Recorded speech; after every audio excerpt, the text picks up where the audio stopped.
Welcome back, everybody. I am very excited to present to you all the S.I.M.P League Season 4 draft breakdown. So, first off, a little bit of history about the league because this season is going to be pretty different from the last one on YouTube. Typically, what we've been done in the past is we've alternated between singles and VGC because in the league's inception, there were four co-owners, me and another singles guy, and then two guys who were originally learned through VGC.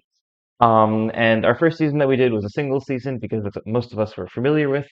But then after that, we decided to let the VGC players have some of their fun. So we made the second season be a VGC season. And for a lot of us, that was our first exposure to the format. And a lot of us kind of fell in love with it. So last year, when I ran season three in singles, the other co-owner decided to pick up this season and have it be a VGC season. And I think this is going to be a tradition that we're going to continue going forward with this league. However, I'm not very good at VGC. I consider myself to be fairly seasoned in singles draft, even though I still don't think I'm the best. But for VGC, I'm certainly very inexperienced on, and I think a lot of us are in a similar boat. But we're all just trying out a fun format, learning things together. More specifically, the format we're playing in is Scarlet and Violet VGC Regulation F, best of three open team sheet. This is how current official tournaments in Scarlet and Violet are being run, and that's how we're going to run it. Regulation F basically means all the Pokemon that are in the game since the Indigo Disc, minus a set of restricted legendaries that you can find somewhere online. It's basically just like cover legendaries and stuff like that, and without mythical Pokemon either. The tier list in the description is going to show the full ban list in the doc. Basically, each week you're going to bring six Pokemon to team preview, but within a match, you can only pick four of those six, and then we play a best of three with those six Pokemon, but each match you can bring a different four. So there's no team switching, but you can still choose which of the four you bring each match in the set. And what Open Team Sheet basically means is on the VGC Showdown ladder, which is where we will be playing this, there is a button that both players can press in the chat at the start to basically request an open team sheet. And if both players agree to it, which they must for this league, it's basically going to pre-fill all of the opponent's Pokemon's moves, items, abilities, and Terra types. What it does not give you is information on stats. So no EVs, IVs, or natures. So on a surface level, this kind of takes away some of the appeal of draft, I think, because it takes away the ability to run like fun surprise sets. But this is how tournaments have been running it since the start of Generation 9. And I think it's pretty fine from there, from my limited viewpoint. And there's still like a lot of freedom that you can do with like manipulation of like your stats and stuff. And I think if we didn't have this, it would be too unpredictable, especially with free Terra. So yeah, that's how we're gonna do it. Hopefully it ends up turning out fine. Oh yeah, one last thing before we start. Like I said, I'm not very good at VGC or doubles in general. It's kind of a completely new sphere to me. I've dabbled with it a little bit since the game came out, but not too much. I'm still gonna be playing to win, of course, but I'm likely to make a lot more mistakes than I typically do. I just really want to get better, so if you're more experienced than me, feel free to provide feedback or criticisms along the way. Just be sure to keep it constructive. Anyways, yeah, without further ado, let's get into it. So this season, we are the Tag Tree Toad School. Last VGC season that we did, I was the Sirchester Cramorants, and I think I'd like to continue the trend of sort of representing a Pokemon that I really, really like from a location in the current region. So yeah, I decided to go with the Tag Tree Toad School. So, anyways, getting into the draft itself, our first pick was Regieleki, which is a really effective form of speed control. The main utility here is basically 200 speed and its ability to use moves like Electro Web, which basically lets you slow down the opponent's speed. It hits both targets and it lets you slow down them by one stage each.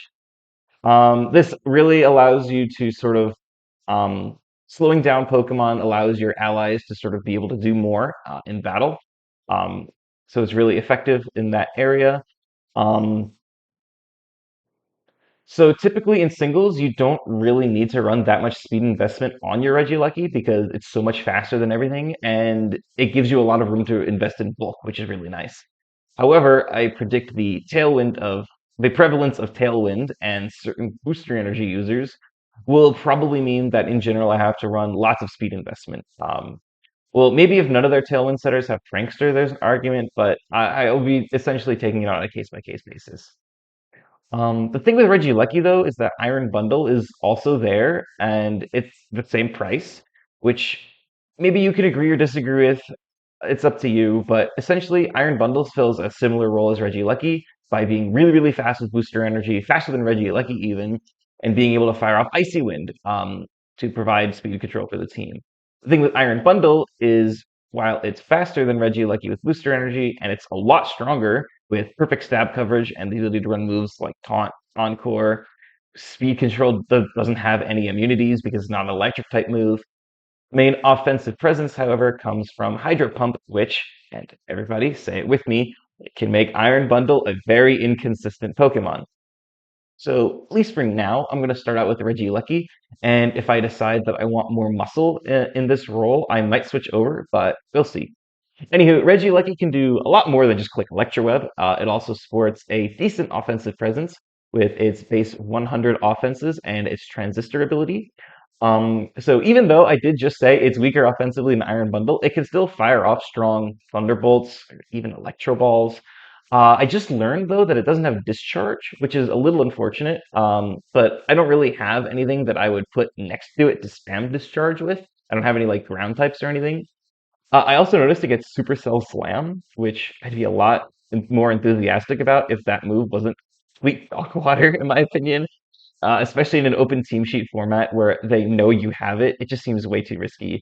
If they can switch in a ground type or even just protect and just make you lose half your health for no reason, another thing this does effectively is be a really, really fast screen setter. It has both reflect and light screen, which is nice. Something to note is in double battles, they reduce damage by 33% instead of 50%. So they're not going to be as effective as they are in singles, but they can still get the job done because they protect both you and your ally. It can also provide additional support by firing off moves like Eerie Impulse to lower target special attack. Could be useful potentially. There's in VGC, as I understand it, there's not as much switching because the games are so fast. Games can be like 5 to 10 turns each. So just being able to just pick up momentum fast by just being able to weaken something offensively can be really important. Like in singles, moves like Eerie Impulse aren't that good because you can just switch, and typically there's a lot of turns that you can play with so that you can sort of get the momentum back later. But as I understand it in VGC, that's not really an option. So certain stat lowering moves like Eerie Impulse, Charm, and the like are a bit stronger.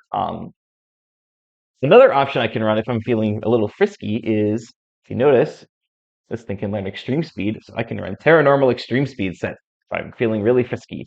It's not as effective as other extreme speed users like Dragonite or Entei, but it is still a niche option I can consider. Terra Normal Explosion is also an option, albeit it's a pretty risky one in 4v4, I think. If I can position myself next to my Ghost type, maybe if I can see that I can get a double knockout, it would be worth going for, but I don't know if I will ever be running this really.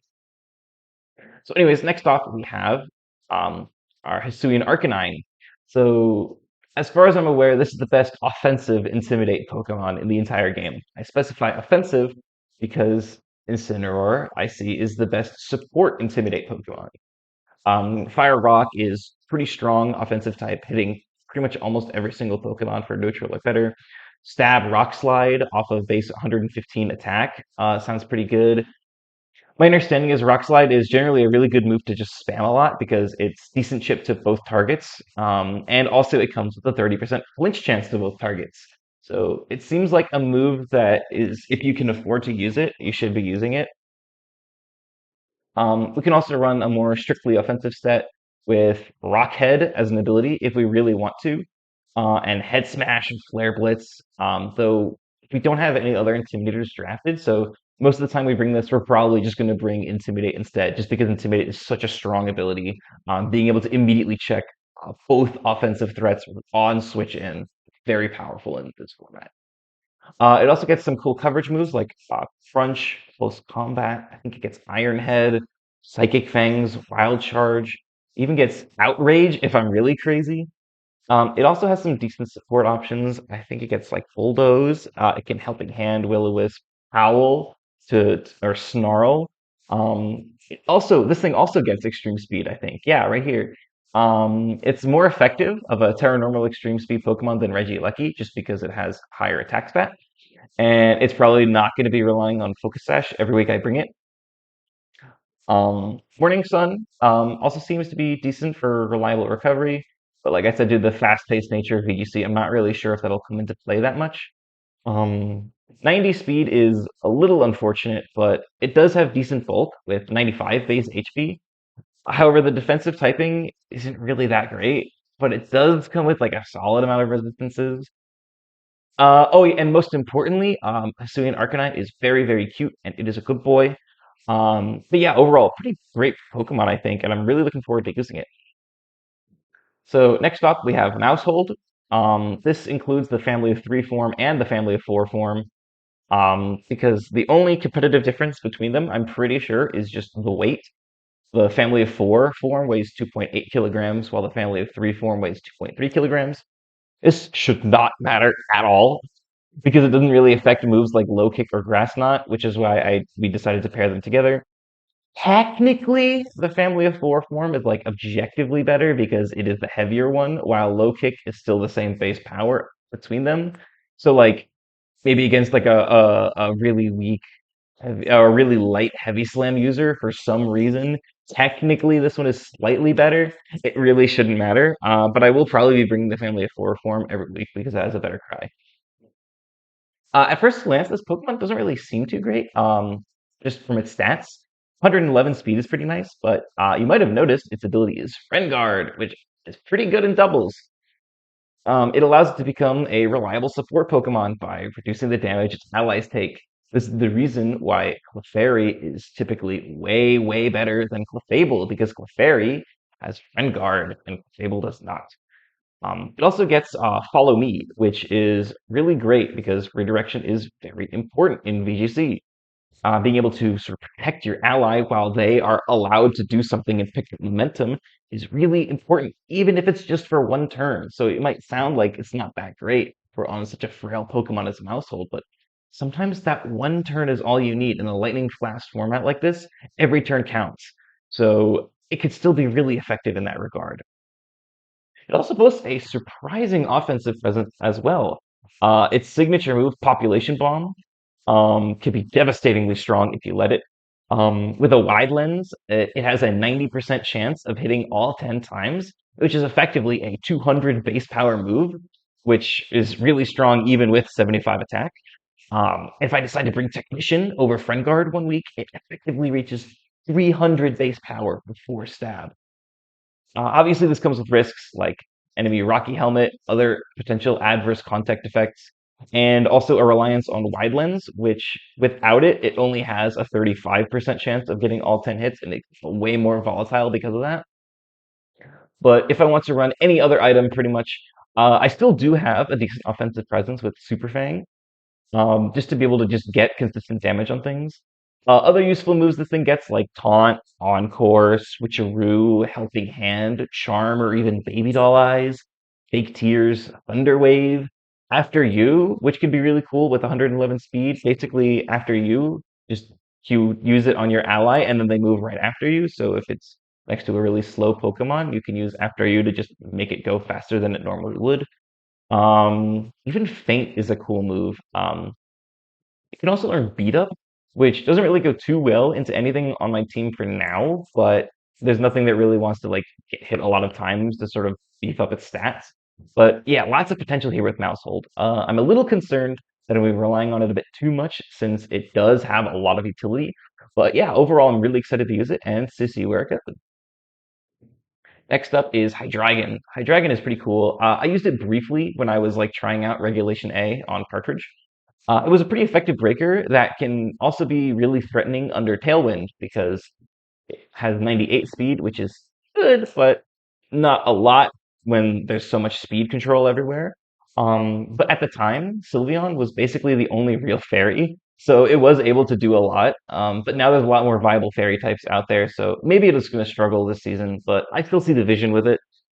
It really appreciates Electroweb support from Regieleki because of its 98 speed. It allows it to outspeed certain things that are a little bit faster.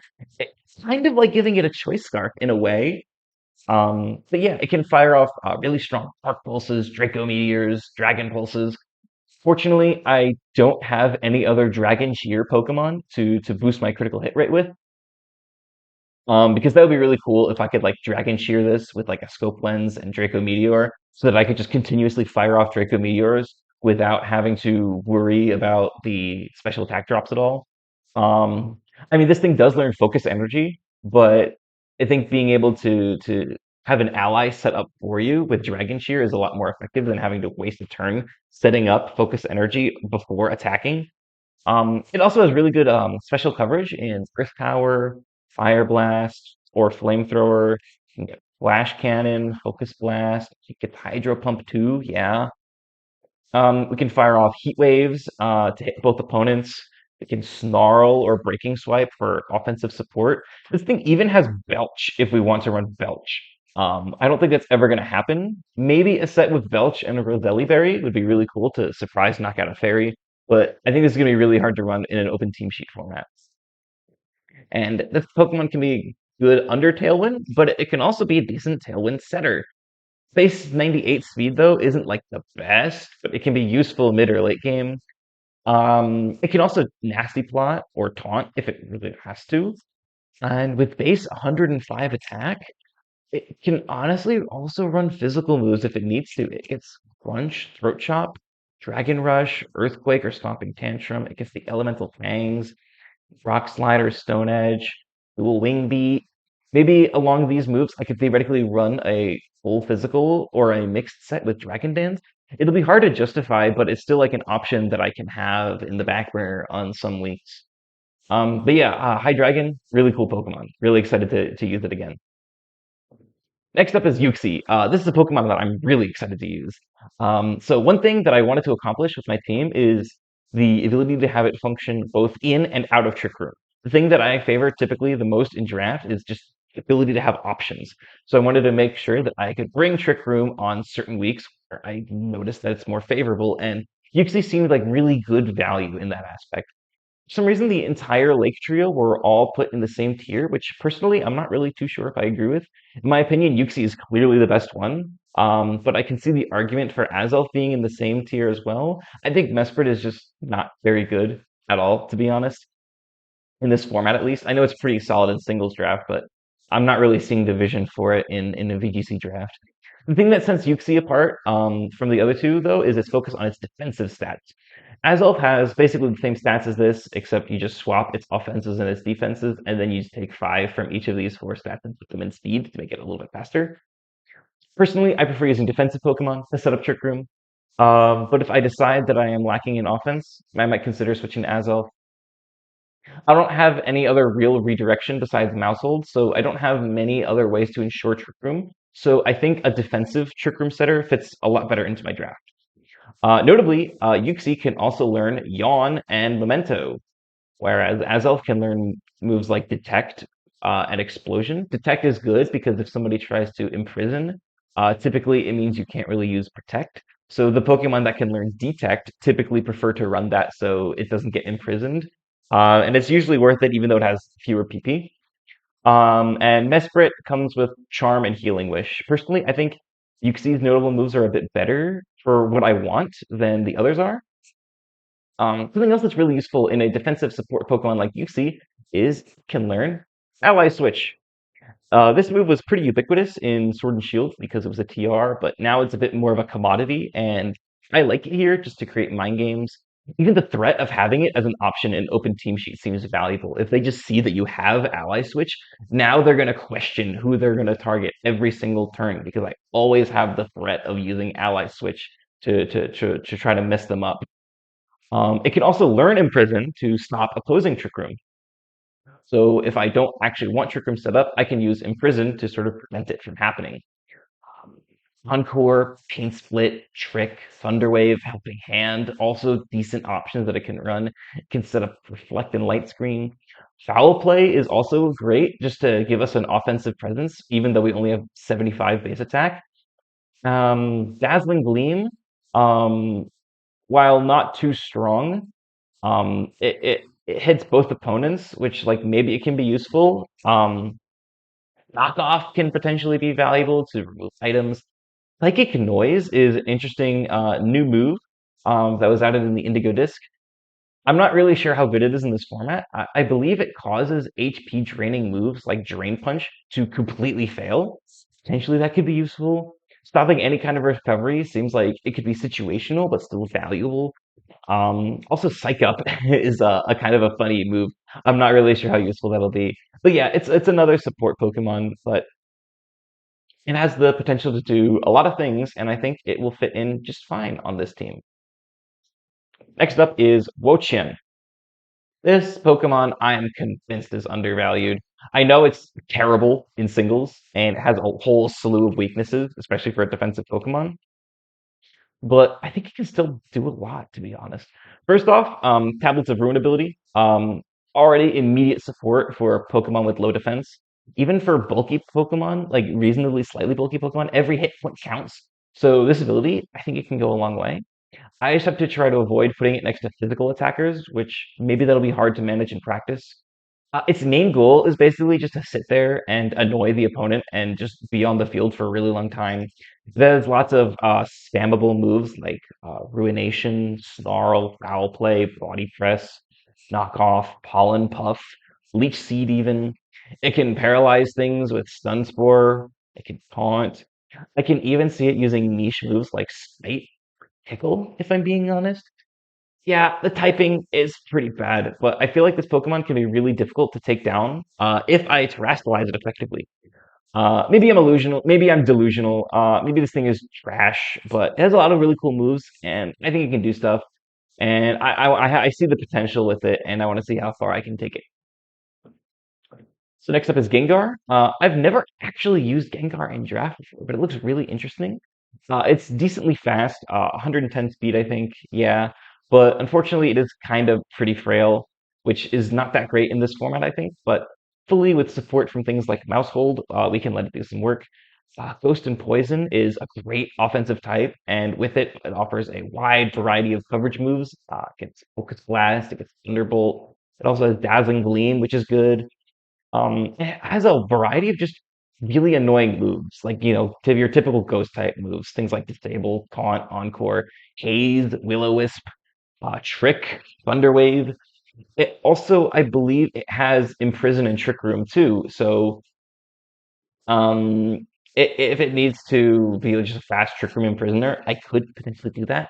It costs two move slots, and move slots are kind of at a premium in this format, I think, especially since almost every Pokemon wants to be running Protect. So I don't think it's ever going to happen, but like it is an option. Um, I don't want to say it's one dimensional, but or anything, but like that's. Oh, it does have Icy Wind also. I forgot to mention Icy Wind as just like a fast offensive Icy Wind user. It adds to the speed control of my team. I think it's okay, my speed control, but I think it could be still be better. I'm not 100% sure. So every little bit helps basically. But yeah, it's basically an offensive Pokemon. It has a lot of funny annoyance moves and some good coverage options. I'm not actually sure how well it'll be implemented in practice because of its low defenses, but we'll see. Next up is Iron Man the Registeel. This might be another overlooked Pokemon. It's basically just a really, really bulky Pokemon with good defensive typing and steel. Immediately, I can see it as a really effective Iron Defense plus Body Press user. Could also potentially run Curse as well, or Amnesia as another setup option defensively. A really funny thing that I could do is I could run Terra Ghost plus Curse with my huge natural bulk to whittle something down, which is maybe it's nice. Its offensive stats aren't impressive at all at 75, but maybe they can be improved with weakness policy plus a neighboring weak Earthquake or Bulldoze. especially under Trick Room.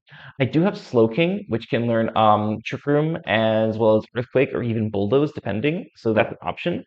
I do have to keep in mind though that if I try to bulldoze my own Registeel under Trick Room, I shouldn't be running the Clear Body ability because then I won't be benefiting from the speed drop. However, my alternative option is Light Metal, which means that I can't really use Heavy Slam that effectively, but I do have other Steel type options, Iron Head, maybe Hard Press. I don't know if Hard Press is good at all. It doesn't seem very reliable, but I don't know. Maybe I'm mistaken. Um, I also have Slowking. Yeah, I do have Slowking, which can learn Trick Room or an Earthquake, Bulldoze, yeah.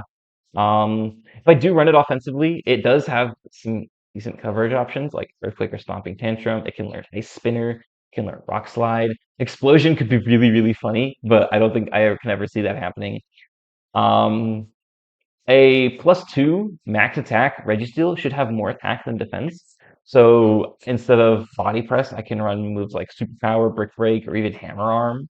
Um, so the clear body ability, it can be a downside with potential neighboring bulldozers, but it can also be a really good boon because it means that my stats can't be lowered from things like Intimidate and the sort. I think I can still be neutralized by the likes of Haze, but I at least can't be like intimidated and stuff like that.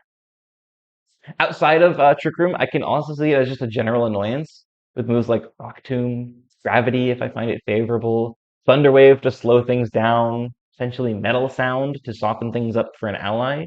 But yeah, I think this Pokemon is pretty undervalued in the tier list, so I think it's a pretty good pick, and hopefully it's a good fit on the team. Next up is Rabombi. This is the third fastest Tailwind Pokemon in the game that does not have Prankster. The other two are Talonflame and Kilowattrel, which are 1 and 2 speed points faster, respectively.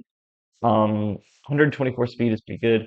Speed boosting, Booster Energy, Roaring Moon, and Iron Jugulus are also faster Tailwind setters, obviously. One advantage to using Rabombi is its ability is Shield Dust, which makes it immune to secondary effects, a key one of which being Fake Out. So a common way to stop the opponent from setting up Tailwind is to just take them out, and then they flinch and they can't set up Tailwind. But with our Shield Dust ability, we are immune to flinches from Fake Out, so we can still set up Tailwind that way. Um, so yeah, we don't really need to hold like Covert Cloak or something to get that across. Is what I'm saying. It allows us to run stuff like Focus Sash or other things more easily. Of course, Talonflame has Gale Wings to set up Tailwind with increased priority. Kilowattrel has Wind Power to charge with Tailwind, or Competitive to be a stronger Pokemon under Intimidate. But Rabombi was valued pretty low, and I think it's pretty good for what it needs to do, so I think it's valuable here. My only other Tailwind setter, like I said, is Hydreigon, which is fairly slow, and Tailwind is really important to have. In a format like this, speed control, like I said, it's everything. I hope that between Regieleki, Gengar, Hydreigon, and Rabombi, I hope this is enough, as well as with all the Trick Room options I have. But yeah, of course, that's not all Rabombi can do. Also has Disturbance moves. It can run Switcheroo or Trick. It also has moves like Charm and Fake Tears. It is also the original Pollen Puff user. In Sun and Moon, Rabombi was the only Pokemon that could learn Pollen Puff out to TM. It can also learn Psychic Noise, by the way. Like I said, I don't know if it'll ever come in handy. It's kind of cool to have. It has other nice niche debuffing moves like Lunge, Pounce, or Struggle Bug. There's a good amount of utility with this Pokemon, and yeah, I'm excited to use it. 95 special attack isn't a lot, but maybe, just maybe, we can put it to use with Quiver Dance. But in general, I think more it'll be more useful as like a utility tailwind setter and just an overall disturber and healer with Pollen Puff. Okay, Mian Shao was a bit of a last minute pick, if I'm being honest. I still think it's good, but it's just at this point in the draft, I realized I didn't have any fake out pressure. Um, and Mian Shao seemed like the best option from the stuff that was still available and within my budget. Fake out is really, really important for picking up momentum. It essentially lets you turn off a Pokemon for a turn, and when every turn counts, it can be really valuable. It can be the difference between Tailwind being up or not being up. It can be the difference between Trick Room being set or not being set. Just a lot of things. Every single move counts. Fake out can be instrumental to dismantling your opponent's team by stopping them from using moves, basically. Mienshao honestly has three solid abilities, I think. I think the one I'll be using by far the most is Inner Focus, which is just a great ability. Immunity to flinching and intimidate is so good, especially on a frail, physically offensive Pokemon.